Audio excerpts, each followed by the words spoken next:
On ne peut pas s'arrêter sur des nouvelles aussi négatives et sur des éléments aussi négatifs sur une problématique. Hikikomori, comme toute autre problématique, doit pouvoir trouver des pistes de réflexion. Je vous l'ai dit, c'est une problématique qui est encore très peu prise en compte par les soignants, par les pouvoirs publics et par toute la communauté sociale et éducative, mais on avance. Pour ma part, je vous propose plusieurs approches. Tout d'abord, une approche thérapeutique. Il faudrait une prise en charge psychologique, psychiatrique, parfois même médicamenteuse, avec des visites à domicile, des guidances parentales, un soutien familial étayé, étoffé pour ces parents qui n'en peuvent plus et qui portent leurs jeunes à bout de bras. Des groupes de parole pour les jeunes, mais aussi des groupes de parole pour les proches, pour les parents. Ça, c'est la première approche, c'est l'approche thérapeutique.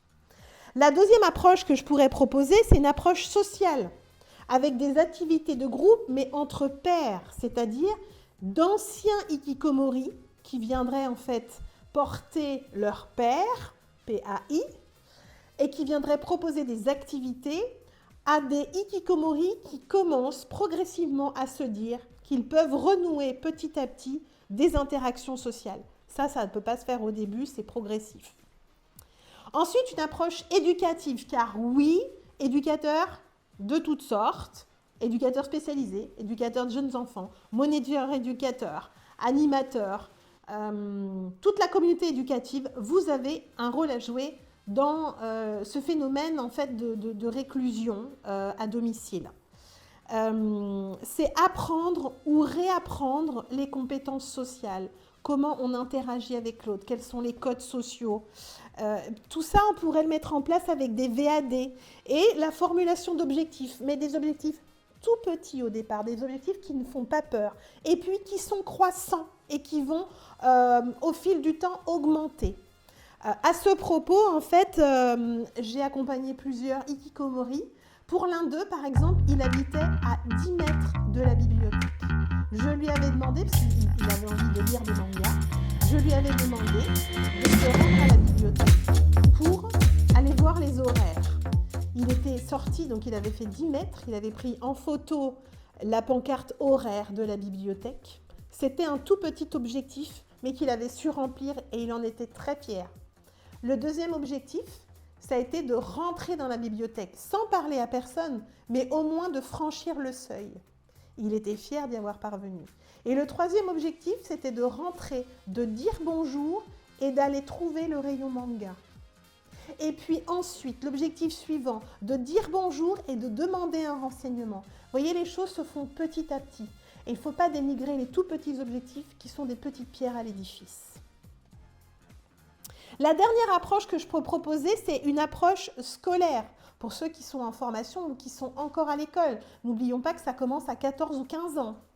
Avec des emplois du temps adaptés, des stages, une réintégration progressive. Parfois même, il faut changer d'établissement pour éviter en fait les questionnements des autres, le regard des autres.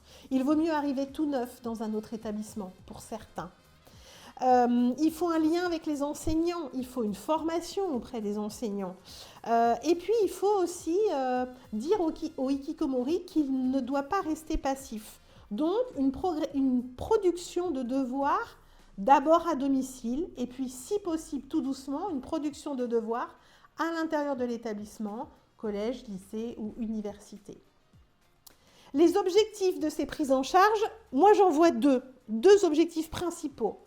Soulager le fardeau parental. Encore une fois, on a des parents qui n'en peuvent plus et pour qui c'est extrêmement compliqué. Il faut leur redonner une place de parents, hein. Il faut les aider à reprendre cette place en prenant en compte la pression morale qu'ils ressentent. Premier objectif. Deuxième objectif, accompagner le jeune cette fois-ci, le hikikomori, pour qu'il sorte de ce phénomène-là, de cette problématique-là, pour qu'il reprenne pied peu à peu déjà avec la réalité. Hein, si on arrive à mettre en place des objectifs à l'intérieur de la maison, c'est déjà beaucoup. Par exemple, ne serait-ce qu'aller dîner avec la famille. C'est aussi un des objectifs que moi j'avais fixé à un jeune hikikomori que j'avais accompagné. La première fois, je lui avais dit « Tu iras dîner avec ta famille tous les soirs ». C'était la première chose qu'on avait signé, qu'on avait co-construit, qu'on avait co-décidé ensemble. Dans tous les cas, la prévention reste à favoriser. Et c'est pour ça qu'il est important que les enseignants en particulier, les CPE, les animateurs, les AVS, toutes les personnes qui vont à un moment donné faire partie de l'environnement du jeune puissent observer un certain nombre d'éléments qu'ils auront au préalablement intégrés et appris lors d'une formation au sujet des hikikomori. Il faut que la communauté enseignante et éducative prenne en compte l'ampleur de ce phénomène et qu'elle se forme. Voilà, j'en ai fini avec ces 14 épisodes sur les hikikomori. J'espère que vous aurez appris plein de choses. Pour ma part, je dispense cette formation sur plusieurs jours. Donc, il a bien évidemment fallu résumer tout cela. J'espère que ça vous aura apporté des choses.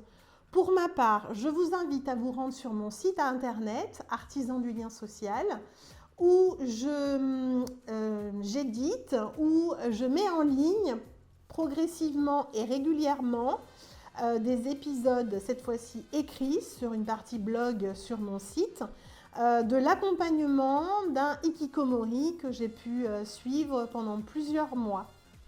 Voilà, ça vous donnera une illustration, une image de ce qui était davantage théorique dans ces vignettes vidéo. Enfin, je ne désespère pas de pouvoir un jour boucler un livre sur cette thématique. C'est un projet, mais j'espère qu'il prendra forme un jour. Je l'espère. En attendant, je vous dis à bientôt pour une autre thématique et d'autres capsules vidéo. Au revoir.